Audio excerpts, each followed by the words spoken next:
अस्सलामुअलैकुम, मेरा नाम मोहम्मद इलियास चिश्ती है और मैं इस वक्त मौजूद हूँ Chishti chemicals and engineering workshop Khanewal में। आज माशाल्लाह से डिलीवर होने जा रहा है कराची के लिए टाइल बॉन्ड मिक्सर रेडी है। सोचा दोस्तों के साथ ये वीडियो शेयर कर लें।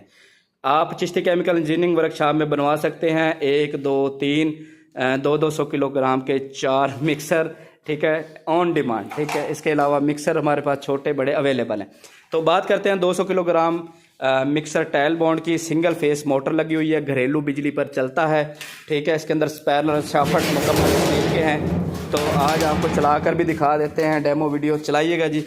ये जी सिंगल फेस घरेलू बिजली पर आप इसको चला सकते हैं। इसकी शाफ्ट स्टील में है, स्पैनर भी स्टील में है। इसके ऊपर सेटिंग ऐसी है कि आप रॉ मटेरियल भी इसके अंदर लिक्विड फार्म में डाल सकते हैं। नीचे से आप इसका हापर भी चेक कर सकते हैं।